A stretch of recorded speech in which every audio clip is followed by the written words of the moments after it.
What's up? What's up? What's up, my family? Good to see y'all here again. We are so excited to be here for another episode and another opportunity for all of us to connect and to lock in and to be a part of all the amazing things that we know that God is going to do here with us tonight. So I want to thank you for joining me for this special webinar. I know that if you're here, there's a reason for it. So do me a favor, before we ever get started, take a moment to like it and share it. Tag somebody you know somebody who's facing burnout. You know somebody who's been going through some challenging times, because honestly, that's a little bit of all of us. And so let's take a moment, share it, let some other folks know we have got an absolutely power-packed conversation ready for you tonight that I know is going to bless your life. The man of God who's going to be sharing, he's going to be sharing not just from a spiritual space, but from a space that can practically help you. And I cannot wait for you to hear it. So take a moment, make sure you share it, tag somebody. Also, let us know who you are. Let me know where you're from. Put your name, put the name of your church down there in the comments. Let me know. I wanna shout you out, man. I want to see you. I want to know that you're there. Look at my boo thing. Hey, babe. Look at Latoya talking in the comments. First comment, my boo thing. I see you. I see you here. And we are excited for some more to come in. But take a moment, share it. Let us know you're here. Let us know you're coming. And we're going to look forward to it tonight. All right. I want to frame this because I know some of you who are joining this call, some of you are going to join because you got an email, because you a text, because somebody shared, whatever it is. And I want to frame this for you because tonight we're going to be talking about burnout. And burnout is a hugely, hugely, hugely important topic. As a matter of fact, it's so important that it's in the first line of my company's mission statement. The first line of our mission statement is to help leaders grow the church without burning out, right? That's how important it is to us, because over and over we have seen people who kill themselves and their families in the name of the church, but they lost more than I believe they should have. And so we're going to deal with a topic that I know is super, super important. We're going to be talking about burnout. All right. As we talk about burnout, let me say this too. We're not going to be talking about this in the normal kind of old school way. I've seen this many ways before. I've seen the conversation where, we were told, pull yourself up by your bootstraps. You just got to keep on going. You just got to do it. You got to power through. And I understand those things and that way of thinking. But tonight we're talking about this from a place of restoration. So what we're saying is, if you're feeling this, here is how we want to help get you restored. Here is how we want to help build you back up. Here is how we want to help you get to functioning from a healthy place. Because if we're honest, a lot of people are tired. I mean, we're tired of what's happening in the government. We're tired of what's happening in the economy. We're tired of what's happening in our families. We're tired of what's happening in our churches. We're tired of what's happening in our lives and our health. And there's so many things that seem to be conspiring to come together at once. And so we want to help you get the healing you need. All right. So do me a favor, go ahead and make sure you share this. Click the share button if you're on Facebook. Click the share button if you're on YouTube. Take that link, share it to your social media pages so that we can let some people know that we're getting ready to have a real conversation. All right. So let me frame this. Who is this for? This conversation is for pastors. It's for church leaders. It's for believers. It's for mothers. It's for fathers. It's for anybody out there who is wrestling with how do you serve in ministry while also learning to take care of yourself. Many years ago, while in seminary, my professor, Dr. Rice, said something to me that transformed me and made me change forever. He says, he asks us a question. He says, who does the doctor call when he gets a cold? He asks us that question. And when he asks us that question, it led to a debate around who do we call as ministry leaders, as leaders who go through difficult times, who spend our lives inspiring everybody else. Who do we call when we're struggling ourselves? All right. So listen, that's what we're here to do tonight. That's what we're going to dive into. We're going to help you deal with burnout. So let me introduce this man of God who's going to be coming. Let me tell you how we met. A couple of years ago, we were at a conference together down, I believe, in Deerfield Beach, Florida. Apostle Cynthia Thompson and her conference, and this man of God was coming to speak. And because I had been working behind the scenes in the conference, I knew he was coming to speak around mental health. And honestly, I didn't know what to expect. And because I had not heard him preach before, I'd heard a lot of people talk about him, never heard him before. This man of God spoke with so much clarity and with so much, just with so much grace and compassion, that I literally saw healing take place in the leaders who were attending that conference. And I knew then that we had to connect, and we connected again earlier this year at another conference. And I said, man, what you're doing, we need to connect and find a way to do it. And tonight is that vision coming to fruition. And so I want to help you. I want you to help me welcome the founder and overseer of House of Healing International, Apostle Joshua P. Smith. What's up, my brother? How you doing, man? Grace and peace. I'm good, man. How are you? Man, I'm doing awesome, man. I'm super, super excited to have you here, man. Before we jump in, take a moment and just tell us a little bit about how you became who you are, right? I know that you're in the counseling space and you're doing some of those different things, and I know that's probably a long story, so I won't ask you to give us the whole, but just tell us, man, how did you become this blend of ministry and counseling? How did that come about?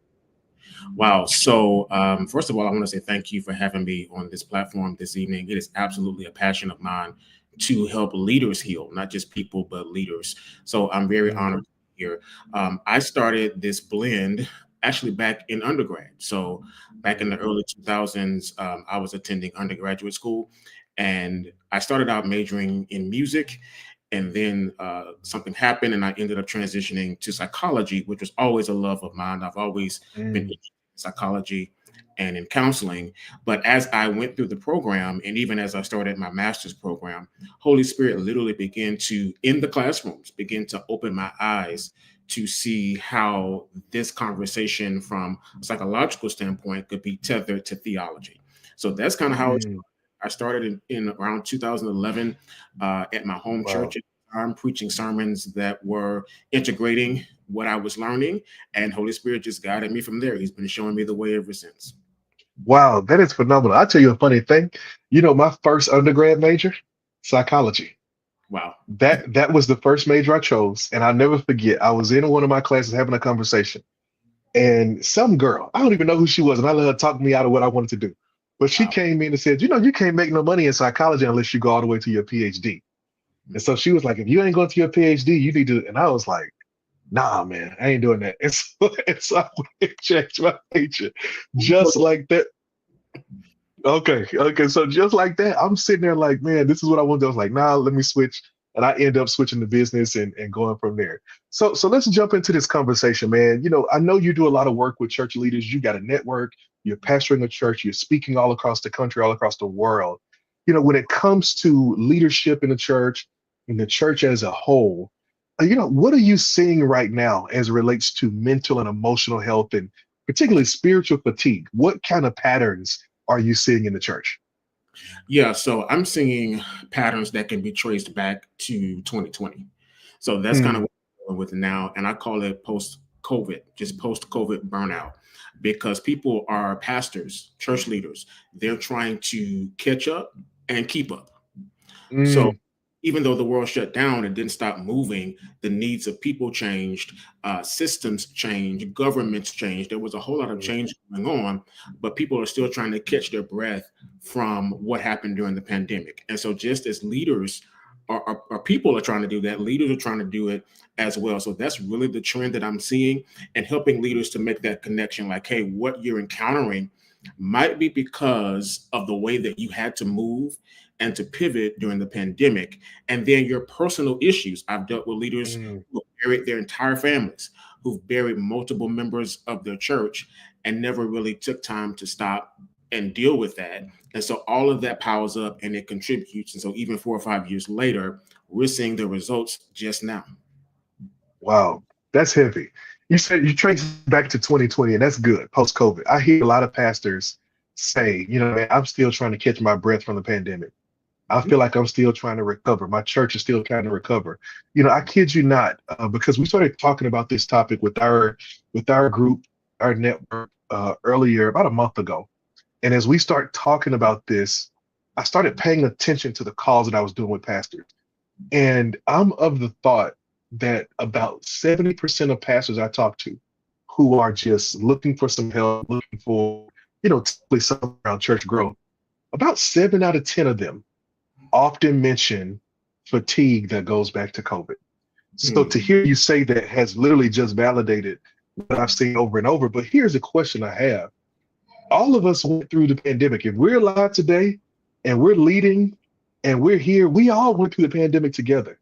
If Mhm. that's the case, why is this often a secret, silent struggle? Why are we dealing with this in isolation if Yeah. this is something we all went through? And that's a great question. I think it's systemic and it's cultural. So depending Mm, on what culture you grew up in as it relates to not just life, but in ministry. And you mentioned this earlier, like we're told certain things like just get up and move on, keep going, keep pressing, mm, preach your way through it, praise your way through it, pray your way through it. Like all of these things that we're told that don't really involve rest or recovery, they involve work. And so we mm, the mindset, right? So you can only go as far as your mindset. So even though it was a different situation, we all went through it. For leaders, most of the time, it's still the mindset of I got to keep going, I got to keep moving, and to share that I'm having issues is considered a sign of weakness. Like I'm leading people, and I can't show that I'm having these mm, issues. There is nobody I can go to that can understand these issues, or so we think. mm, And so the system or the mindset predates the pandemic. It's mm. something we carry through and carry to the other side. Man, that's it predates the pandemic. It's some stuff that was underneath that the pandemic exposed. Right? Yeah. It was some falsehoods down that the pandemic pulled out. I use this phrase. I said it feels like post-COVID, all of us are playing in the air, right? It's because the truth of the matter is during the pandemic, many pastors didn't get to come down like everybody else, or they didn't feel like they could. They felt like, no, I got to keep on going because yes, all these people are dying, but I'm the one who's got to do their eulogy. Yeah, I'm Absolutely. the one who's got to comfort their families. I'm the one who's got to walk. And then I got a family of my own. And so many pastors didn't get a chance to grieve the way they should because we had to try to keep everything together. And Yes. now I believe, and this is just my thought, I think some of this burnout has even given way to a root of bitterness in some leaders because we put ourselves aside to Yeah. keep taking care of them in the most chaotic time in history. And as soon as things got better, many of them walked away, never to return. Hmm. My Lord, today. Absolutely. I just got free in that conversation right there. And I ain't even a senior pastor no more. And I just got free. But it's so true. And I love what you said about mindset. So let's dive into this because I think this is a part of this conversation, right? Let's talk about that internal battle, right? Just the internal battle in the mind, and the way that certain people think, the way that we can think sometimes, the way that we process. One of the things I'm curious about is, what are those internal signs that a pastor is dealing with burnout, even if they haven't called it that yet? What are some of the things that happens to them or with them internally that begin to reveal that burnout might be happening in their lives? Yeah. So the first thing that comes to mind is a loss of passion. So a loss of Mm, passion would also entail a loss of enthusiasm. So where people were once excited about their vision and what God had called them to do, when you start seeing burnout set in, it's linked to resentment, as you were alluding to earlier, and it causes people to not have the greatest passion for what God called them to. So that's number one. Another thing that we see is a loss of joy. So a loss of mm, joy in being saved for some, and for others, just a simple loss of joy in service. Like when it doesn't excite you to minister, it doesn't excite you to serve, like it doesn't bring about this intrinsic level of joy on the inside, then mm, that's a telltale sign that, hey, something is a bit off. And then when you have the loss of passion, you have the loss of joy, then you have a decline in effectiveness. mm. So you're not really pushing like you should, or really moving things forward. So there may be some procrastination there. There may be some giving up there. Many people show up, but they've given up. Wow. So it's My possible goodness. to be in the pulpit every Sunday, to do counseling sessions, to do weddings, funerals, all of that detached. That's a good word. Detached from the assignment itself. So just going through the motions, as we would say, right? Numbing out, like this is just my job. So it no longer becomes a vocation, which is what scripture tells us it is, walk worthy of the vocation, the assignment, it becomes a job. It becomes a duty, Mm, something I do because I have to do it to get paid, or this is what people expect of me. And so you really start to see the decline in effectiveness when burnout sets in. Another thing, when we look my physically, goodness. we have things like fatigue. So fatigue, tiredness, we have decline in health. I've seen pastors deal with headaches, sleep problems, appetite problems, and not understanding what's going on, but it's linked to their ministry context, right? And what's happening Mm, there. So declining health and then not taking care of health, right, is another mm, sign of burnout. And another one that I would give is emotional outburst. my Lord today. So when there are My emotional Lord. presence, you alluded to this earlier, it's like that iceberg where there's all this stuff underneath that can't be Hmm. seen. You just see what's on top. That's good. Okay? But sooner or later, what's on the bottom starts manifesting itself by what's going on at the top. Because as a man Absolutely. in his heart, under the surface, so is he, right? And so Mm, those things manifest when burnout sets in for any leader, right? Leaders in home, leaders in job, leaders in churches. You see these emotional outbursts, but it's usually linked to burnout. man, this is so good. I'm gonna be honest. I feel like you just diagnosed me. Like I really do. I feel like you just diagnosed me because I'm looking back at a previous season, and my wife and I would often have these conversations. And as we had these different conversations, she would kind of wear her emotions on her sleeve. And while we were going through all this turmoil and all this craziness coming off the pandemic and all this stuff, and I literally said the words to her, "Hey, look, I can't stop.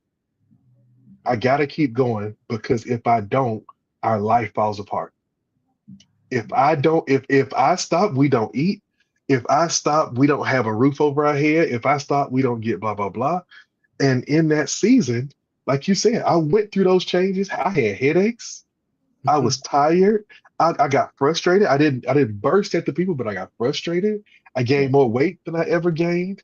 All these different things happen, and I think this is so true. But here's the thing I really want you to dive into, Apostle. I want to ask you this: when people are dealing with that, when leaders are dealing with that, how does it leak over into their leadership and their preaching? Well, Jesus said, Luke 6:45, out of the abundance of the heart, the mouth will speak. And so what the heart is going to speak, or the mouth is going to speak, rather, what the heart is full of. And so if there are regrets, if there are toxins, so to speak, if there is resentment, any of that, if it's there for too long, it's going to show up in Mm, the way we speak, right? It's going to show up in our preaching. It's going to show up in our leadership style. And so you can usually tell when someone is going through something and it's been prolonged because all of their messages will seemingly be tailored around a certain topic. mm, Okay. For example, we can use, I call it the hater gospel, where everybody's against you and nobody likes you, and God is going to expose XYZ, and God's going to get you, kind of thing. And this is my Jew. Like, all of those things are usually linked to prolonged time periods where there's something internal, there's an internal battle that we've not dealt with, but it is now being manifested through our mouth and mm, actions. And so we have to be very, very careful that we don't take that into the preaching context or the leadership context. I've taught people this for years. mm, When you show up to a platform, to a pulpit, however you want to call it, to an office, all of you shows up. mhm, Okay? So we tend to believe that it's just a spiritual thing. It's a spiritual thing, yes, but you don't sit your soul to the side to do ministry. mm, You don't put your body over here. Like, all of you, body, soul, spirit, comes to that moment. And so if there's something that is in your soul that is impure, that's not healthy, chances are it's going to start to overpower the spirit. mhm, If your body is not physically healthy, that's a great example, practical example. If the body is not physically healthy and strong, it can't carry the weight of the anointing. yeah, that's So right. we're biopsychosocial beings. All of us, our bodies, our spirits, our soul, all of that's linked together, and we can't separate it. So it's best for us to be healed in all three areas, so that when we show up well, we add value, and we don't bleed on the people. Man, that is so good. And that's what I see so often is, I have this thing since, I'm full-time consulting now, although I'm a part of a church, a church team, a church staff, but I have this thing on Sunday nights where I just do what I call my YouTube shuffle. And I just go on YouTube and I just watch, some of our churches, other churches, any church that comes up, I'll just pop in for a few seconds and watch. And man, I'm telling you, I can tell within 10 minutes, 5 minutes, when somebody is bleeding on their people. Yeah. You can hear it, you can see the difference, you know it when you see it. And maybe it's because, I've been in church for a long time. I heard a lot of sermons, but I'm telling you, I can notice what bleeding on people looks like because it stops being preaching for their benefit and it Yes. starts being preaching for your benefit. Absolutely. It becomes a session where it's clear you trying to get some stuff off your chest. Yeah. You're standing on a soapbox that has nothing to do with what you talk over here. You was just talking about evangelism, and now you going on this rant about how many people done stabbed you in the back. And it's like, Yeah. fam, like I Yes. know what you got going on, and I know there's stuff we got to deal with, but that ain't what we're talking about today. We on something different. And we see it so often. And I think one of the issues I think goes back to what you said about culture, where sometimes the mindset is isolation. I even think in many of our Black denominations, our larger denominations, one of the challenges I see over and over again is the mechanisms that were built for community and training have all been replaced by church services. Mm. Right. And so what ends up happening, if you pick one of our large African American denominations, the vast majority, if you go to them and you go to, it's supposed to be training, says this and the other, so we doing a conference, we doing this, it's church, church, church. It's preaching and singing and preaching and singing and preaching and singing. And there's not a whole lot of where we can sit down and talk and get some healing, which Yeah. now takes us from I've got the internal battle, that's one thing, but now I've got the isolation trap. I've got this trap where I begin to isolate. Here's what I want to know from you is what is kind of talk to us a little bit about the role that isolation plays in making burnout worse rather than better. Wow. So let's go to the beginning. Let's go back to God's original blueprint. He said for Adam, it's not good that he should be alone. Mm, So it was about marriage, but it wasn't just about marriage. It was a principle of togetherness, right? Of yes. unity, because God gave Adam this huge assignment, this enormous task. And then he looks at him and says, it's not possible for him to do this by himself, Mm, even though he could, because he's a God man, right? yeah. Even God is three in one. So even God Mm, is, my goodness. so just sit with. Even God doesn't do it by himself. So if God Oh, is a team, then he gives us team. He gives us family. The book of Psalms says he puts the lonely in families. mm, Ecclesiastes, two are better than one, right? But the man that falls and there's no one to lift him up, what becomes of that man? So God did not wire us. This is the point that I'm making. God did not wire us for isolation. He wired us for community. yes. That's Yeah. it. Yeah. James That's 5, it. 6, confess your faults one to another. Pray for one another. Mm, You may be healed. Anytime there is isolation in scripture, we see the precedent, and then in our lives. Anytime that there is isolation, it leads to intrusion. mm, So the my intrusion goodness. would be intrusive thoughts, right? Intrusive spirits, like you are prey if you're off by yourself. Even the animals teach us that. Even eagles, we often say they fly alone, and they do. Yeah, they do. But eagles also come into communes, right? That they come Mm, together, right? And so mhm, that you may see them flying alone, but they also have community. They have family, and so we are wired that way. Anytime we're outside of community, come on, Eve, separated from Adam, then the serpent can come in and intrude and throw mhm. off force, right? And so even as leaders, we must have support. We must have the team dynamic. Man, that's so good. And like you said, I think you're right. You see that so much in scripture. I think about Moses. And here is Moses standing up from sun up to sundown, trying to solve all the people's issues. When Jethro comes in, his solution is, nah, man, go get 70 elders and let's put your spirit on them. Yeah. Go get a team, go get some people, go get some others. Even you talked about God being a team. When Jesus came, what's the first thing he did when he gets ready to start his ministry? He starts building a team. And I think it's so important that we deal with that. But I really want to dive into that team piece so much because I am a huge proponent. I posted this earlier. Burned out leaders don't lead fired up teams. And so if a leader is burned out, you got to deal with that so that the team you do have, you can help deal with burnout in them because they live in the same world you live in. Y'all have different experiences, but they're susceptible to it too. Now I want to come to that, but I want to go to something else. I want to stay on this isolation piece. I think to overcome isolation, one of the things that's required is transparency. And I'll be honest, it's not easy for me to be transparent with people. I've had enough experiences in my life that have taught me being transparent with the wrong people in the wrong place at the wrong time will cost you a great deal. I have lost friendships. I have even lost mentors because I was too honest and transparent about what I was saying and what was happening, what was going on. Why is vulnerability and transparency so important if spiritual leaders are going to be healthy long term? Why is that so important? Yeah, so vulnerability and transparency all deal with trust. So in order for there to be transformation, there must be information and there must be trust. So here would be my fix. If I was counseling a pastor, which I often do, or coaching a pastor, consulting, here's what I would tell them. There are levels of transparency. Okay, there are levels of trust. Oftentimes, what we try to do is we get into new relationships, new communities, and we divulge everything. It's called oversharing.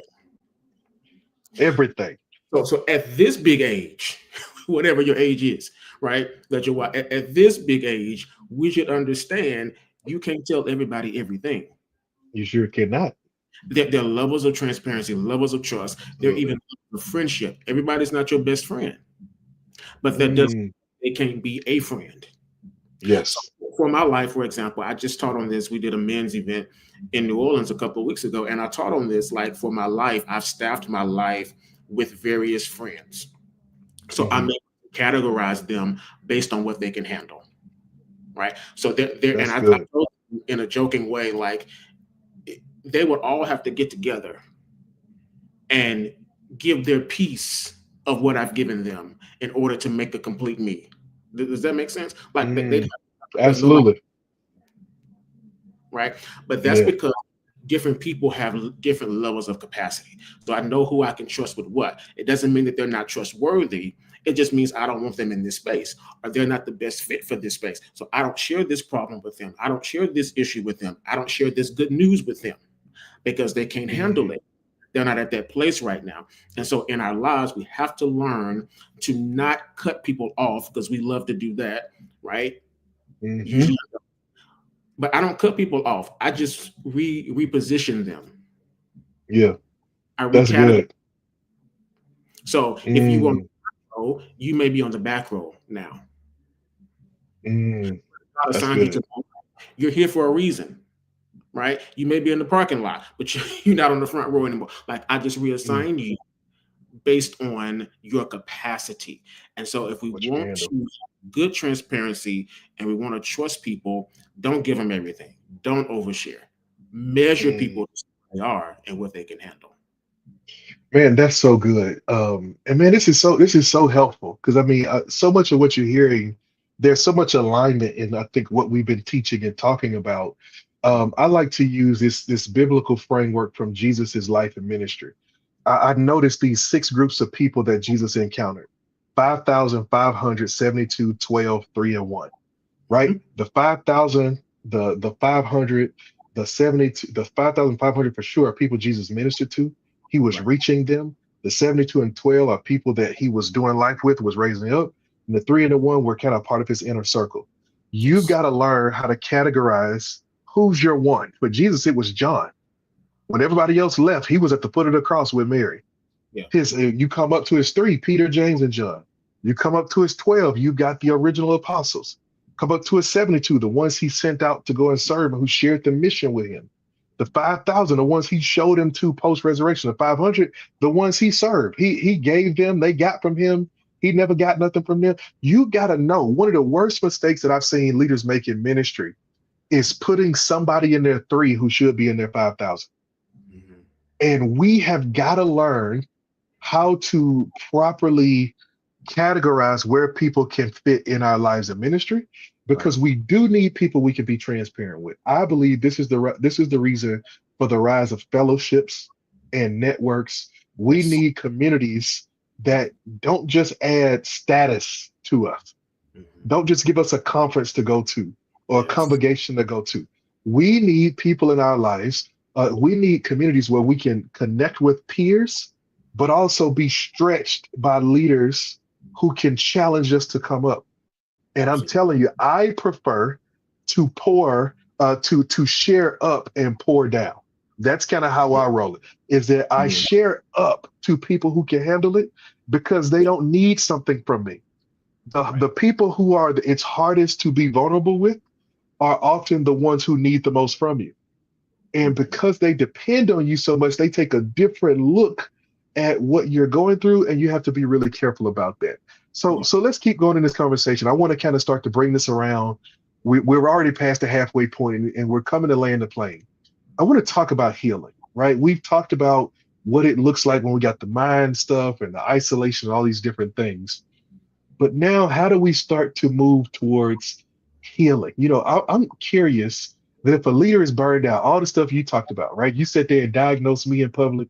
I don't know if you use your spiritual gifts to do it or what. You sit here and diagnose me in public, told my business about my headaches and my health and my passion, all this. If a leader is going through that, what does restoration actually look like? Hmm.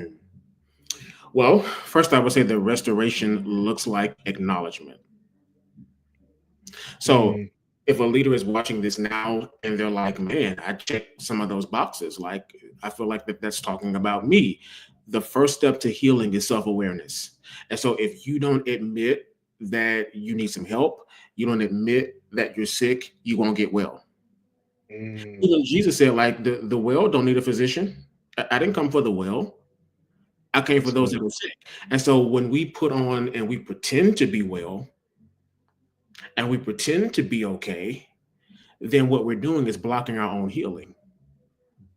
And so what Mm, we do is make sure that we are honest with ourselves. Even with the transparency piece, if you can't be honest with yourself, you're in you can't be trouble. with anyone else. Yeah. So don't even look for trusting others and being transparent with others. Like, you have to first be honest and real with yourself. And so again, the first step to healing is self-awareness. For what restoration actually looks like once you're in that process, it's really simple. Restoration looks like rest. Mm, Now, many people don't sleep well because they don't rest well. So when we talk about rest, we're talking about allowing your brain to rest, allowing your body to rest, and rest just means to cease from movement. Okay. And mm, so we have to learn how to rest. Rest is holy. It is a weapon. If you're taking notes, I want you to write this down. Rest is a weapon against burnout and fatigue. So there are going to be days that you get up, you're not sleeping through the day, but you're saying, this can wait. I can set mm, this to the side.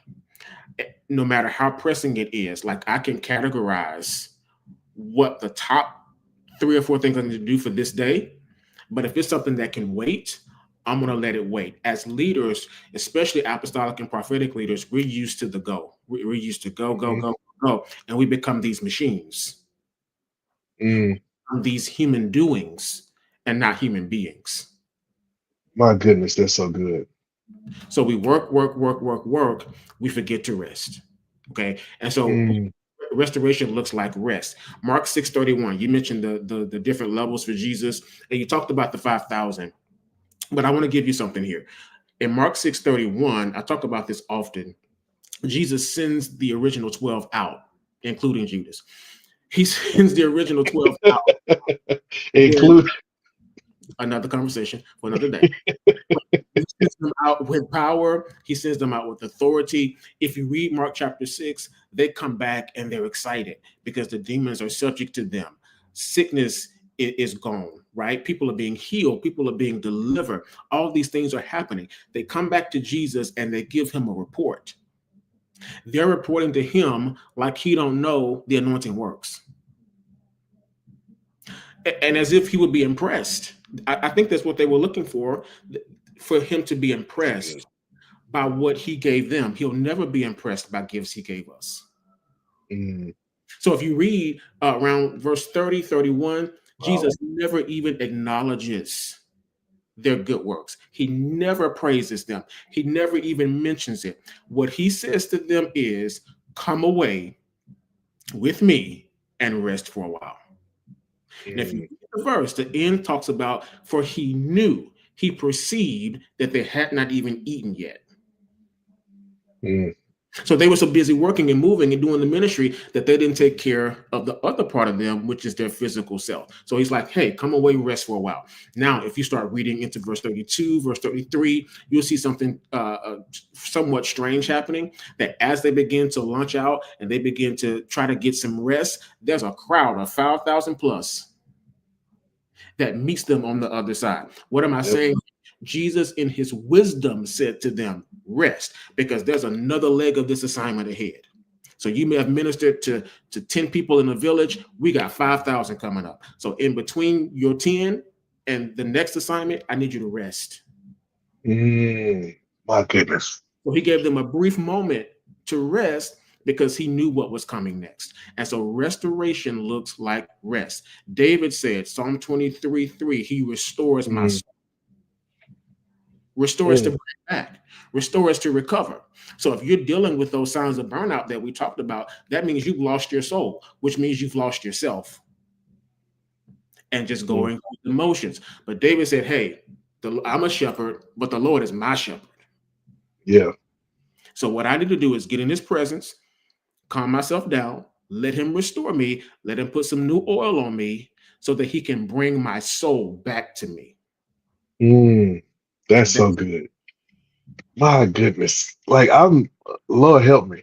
I'm here, and I didn't mention this earlier, but I'm here at the airport, actually. I stopped in a little area at the airport. I got stuck coming back from Connecticut. And I was having a conversation with one of our pastors this morning. One of the things I said after visiting their church and seeing what they had, I said, man, listen, I said, you got some real opportunity here. There's really something God can do. And I said, here's my question. Will you have the strength for the next leg of the journey? Because here's where so many pastors get stuck. I feel like burnout gets multiplied every time we try something and fall short. Yeah. Every time we try and fall short, there's a part of us that feels agitated, frustrated, disappointed, that makes it harder to get back up again. Yes. And one of the things that I see with so many leaders is even when we're there to counsel, to offer help, to offer support, they find themselves coming to a place where I'm saying to them, oh yeah, I can see the path. And they're going like, really? Like, okay, but I'm like, well, I see the path, but you're still going to have to do the work to get there. Yes. There is no space where ministry becomes the easiest thing that you'll ever do in your life. Because you're going to always be dealing with people. You're going to always be dealing with issues. And so just like you said, sometimes it comes up in this loss of passion. And one of the things I say too is a loss of hope, is that you can look at the same vision when you're burned out and when you're healthy and see two different things. When you are healthy, you can look at a desperate man. In my first pastorate, I walked into a storefront that used to be a grocery store, and it was literally dead rodents everywhere. You could hear them running through the pipes in the ceiling. It was leftover stuff everywhere. I mean, it was the worst thing you ever seen. And I walked in there and said, oh, we got an edifice, Doc. I walked in there and said, we got an edifice. And then at the same time, in seasons where I was burned out, I walked into good situations, looked at good people and say, man, they just ain't got it. Yeah. Because burnout forces you to see what it's going to cost, not what it's going to pay. That's great. That's what burnout does to you. It makes you see the negative and not the positive. Yes. And so here's what I'm curious about, Apostle Joshua. what are some of the day-to-day decisions that somebody can make that can really help them move from a season where they're just surviving to a season where they're thriving? Like, what are some of the things that I need to decide, or maybe some of the practices that I need to pick up that can help me move from surviving to thriving? Yeah, let's get very practical. So go to the doctor. Mm, That's going to be the first thing. Because again, we're so used to giving it and being present for others that we don't know how to do that for ourselves sometimes. So go to the doctor, get your physical, get your examination, go see a therapist, talk some stuff through, talk some stuff from the past through, right? mm, So not showing up in your present, because the soul always goes back to what it remembers. And so what's going to happen is when you get to that place that you spoke of discouragement, your soul is going to reach back and try to pull for something familiar in its discouragement. And so you got to make sure that the soul mm. is healthy, the soul is healed, the soul is whole. So you're not on your way to the promise saying, I had it better in Egypt. My Lord, today, my Lord. Go. The therapist is not your friend. They're not your venting partner. They're there to help you facilitate work. So you got to pray and do some work, some personal work of things that you carried into leadership and some things that you have incurred since you've been a leader. Mm, mm. Another thing that I would say is something that we mentioned earlier about rest. You got to schedule that. You have to block out time in your schedule, Absolutely. your day, in your week to say this is. It's not. It doesn't mean I'm not going to do anything, because many of us don't have that luxury to just do nothing, and many of us aren't wired that way to just do nothing. But it's Absolutely. not doing any heavy lifting at this time. And what I do on this day or in this block of time is what I choose to do, not what I have to do. Okay. Another thing is Mm, find some hobbies. I've been walking so many clients through that over the past few months, actually. Like I have them Googling hobbies, because you ask people, what do you like to do? What do you do? I don't know. I've said that before too. My hobby is mm. preaching. My hobby is prophesying. So I'm getting off, and I'm like, bro, Ministry, working. yeah, and I get it, but let's go to Google. Let's use AI. Let's use some type of resource and say, give me a list of hobbies, some things I can try, right? Some things that are not work for me, that are just plain enjoyment. Mm, And the that's last thing good. I say, build a solid team. Like when you are unable, we talked about this, when you're unable to get some things done, even if you can do it, assign it. That's a season that I'm in, and I just had a meeting with our planning committee for our upcoming conference, and there was something that came up, and I'm like, I could do it, but I'm gonna assign it.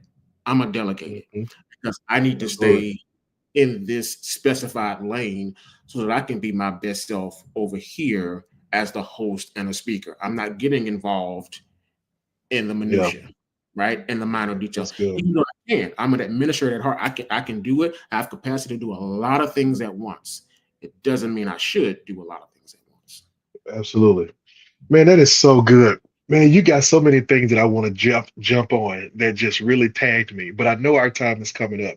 Um, but I do want to piggyback on something you said. You said you're in a season where you're learning to delegate things, and we're very much in the same season. And here is my honest assessment. And to every leader who's watching this, I say this with the utmost amount of love, right? And with the utmost amount of care. And I'm saying this from a place of trying to help you get better. Many of you are trying to build a church when you need to be building a team. And a part of that is because some of us were taught to do it backwards. Yeah. Jesus built a team before he tried to build a church, right? Mm-hmm. He knew that the team was the path to build a church. And for us, we launch a church and then try to go find a team, because when we say church, we think preaching and singing. And Correct. and we're not aware that the real work of ministry doesn't happen on Sunday mornings. You know what I'm saying? Like it happens at other times. And in this season, instead of trying to build your church to a certain plateau, you maybe need to be focusing on trying to build your team to a certain capacity. Because if you build the team will build the church. But if Yes. you don't have a team, you will always feel like you're chasing your tail. You will always feel like you're trying to do what you cannot do, and you're gonna blame the enemy, and you're gonna Yep. blame your city, and you're gonna blame the fact that folks don't want God no more. And all of Mhm. that stuff is a lie, right? And all of that stuff is not true. All You of it. need a team. Yes. You need a team. You are not as good at everything as you think you are. And I'm saying that from somebody who has always thought I had the mentality of, look, if it need to get done, I could do it. Like that's always been my mentality. And I have learned I am not as good at everything as I think I am. You need Right. a team. In this season, what I would encourage you to do is take time, reassess your schedule, and ask yourself, how much time are you putting into building a team? Good. Ephesians 4 says that the gifts are for the equipping of the saints for the work of ministry. I don't know where we got this idea that leadership is about doing everything instead of actually training and developing people to do things. Yeah. And we've got to come to that place where we focus on our teams. Apostle, I want to get ready to wrap this conversation, but you talked about a couple of things. You talked about going to the doctor, which is very practical, and I love it because again, I feel like I'm getting a whooping. I went to the doctor for the first time like 2 weeks ago in Wow. over a year. In Wow. over a year, and some of the stuff I discovered, so many of my levels were out of whack. Mhm. Blood pressure was up, A1C was up, like just the pain that I just been dealing with in my back, all this little stuff that was just there. But I'm like, man, I gotta grind, I gotta get it, I gotta do. And it's like now I went back to the doctor 1 week after going. Everything has mellowed out simply because I went long enough just for somebody to tell me, like, hey, you got this thing going on over here. We need to deal with it. Right. Right. Simple. I took a pill for a week, and all of a sudden it's like, oh, okay, everything is normal. And I'm Great. sitting here like, bro, all I had to do was go to the doctor. So I love the practicality of that. Here's where I want to go, man. I know you're getting ready, and I know you're in this space. You've got a network, you've planted a church, you've got leaders that you're counseling, coaching, all these things. And I saw recently that you've got something that I'm really curious about coming up. Could you just kind of talk to us about this academy that you've got coming up, what it entails, and what it looks like? Yes, sir. So I'm very excited about the Leadership Academy. It is something that we're doing as a precursor to our leadership conference, which is at the end of May. So I'm going to take 3 weeks, very, very intense weeks, and I'm going to be pouring into training and equipping leaders to expand their leadership capacity. And so we're going to be dealing with things, many of the things that we talked about tonight, those rhythms, your spiritual health, your soul health, building a team, increasing your personal capacity as a leader, the things that block you, that hinder you from being the best leader that you can be. We're going to be walking through all of that in a 3 week span of time. I've done this before, and I'm excited about the opportunity to do it again. I have some new content, some new formats, all of that. So I'm very excited, and I'm encouraging everybody that's on to connect with this, click on the page that's been posted and get a look at all the details. There is a general registration and then the VIP registration with a bit more benefits, but all of it's going to be beneficial to your leadership. Man, that is so good. And I just posted that link. It's a long link, but I want you to go and grab it. I'm gonna try to shorten it real quick. But I'm gonna say this, and I want to encourage everybody who's here. You're part of the Simple Systems family. You've been following us for a while. You've been going with us, whatever it is, wherever you are, and wherever you find yourself. I'm gonna say this. I am joining this Leadership Academy. I'm going because I want to be empowered and enriched. I want to support what Apostle Joshua is doing. And y'all, I went, looked at it, I clicked the link, and you can see the link in the chat. It's only $57. $57. And $57 to me is worth investing in yourself. It's worth investing in yourself. And so I just want to encourage you, if you haven't already, please take a moment and go and register. Matter of fact, after this, either later tonight or early tomorrow, I'm going to email this link out to everybody on our list. So if you're one of the pastors who's a part of our church systems boot camp, which is our coaching program, then I'm going to send this to you, and I want to invite you to be a part of this community, to be a part of this academy. I think it's going to bless you. I would not bring something or a person to you unless I trusted them. I trusted what they were going to deliver, and I knew they would bless your life. And I believe this man of God will bless your life. I've heard him enough, and I've heard people talk about him enough to know that he is the real deal. And so what I want to invite you into it. All right. So I know, Apostle, you're committed to helping leaders and walk through through just these different processes and things that they've got going and they come through. And so as we get ready to close this out, I want to invite you to just give one final kind of parting word to all of our leaders who are on this call, who are watching, who are here with us. They're trying to figure this out. They're trying to navigate this thing. Take a moment and just pour, one final word of wisdom into them to help them get through this season. Wow. So I would say this, it's very simple. And it's something that we tell other people, but we may not have heard it ourselves, or it may not have been something we've heard recently. It's very simple. Don't give up. Mm. So tonight I speak hope to you. I speak healing to you. I speak mental and emotional fortitude to you, and spiritual transformation to you. If you give up now, you're forfeiting everything that God has assigned to you. You're forfeiting the people that he's committed to your charge. And so I want to encourage you guys, don't give up, don't faint, don't grow weary. If you've come to a place where you are growing weary or you have grown weary, reach out, seek help, whether that's your pastor, whether that is a mentor, a therapist, a consultant, somebody. Reach out, get the help that you need, because we're in a time now where, like never before, lives are literally depending on us. They're depending on the ministry that God has put on the inside of us. And so don't do this alone. Don't shrink back into isolation. The enemy would love that. But I speak light to every vision tonight and to every visionary. The vision, it tarries. For many of you, like you're saying, I've been waiting on this a while. But God promised that in the end it would speak and that it wouldn't lie. And so I'm just, you guys, don't give up. Keep fighting. Keep pressing. Do what you got to do to stay in the fight, but also do what you have to do to take care of you while you're in this fight. Man, that is so good. And thank you so much for sharing that. I see Pastor Rush. Pastor Rush is one of our pastors. He's kind of like my right-hand man, man. He's been with us so long and executed so many of our strategies that he's now on the inside of the company. Wow. And he says, look, he's going to be registered tonight. So I'm excited to see that. Face-to-Face Worship Center, that's Pastor Tony. He said, I've been blessed by other courses of Apostle Joshua. So that is awesome. So listen, I want to encourage you, man, take advantage of this opportunity. When we do this webinar, we try to do it once a month. And every month we try to bring before you some leaders who not only can speak good to you, but who have some help to offer you wherever you are. And I believe that being connected to this man of God could be fruitful for you. All right. So listen, I hope that you have been blessed tonight. I hope that tonight has really added something to your life. And I hope that you're ready to go out there and say, look, I'm not going to give up. I'm not going to quit. I'm not going to stop. I'm not going to give up. But I'm going to stay in the fight. I'm going to keep on going. I'm going to keep on battling.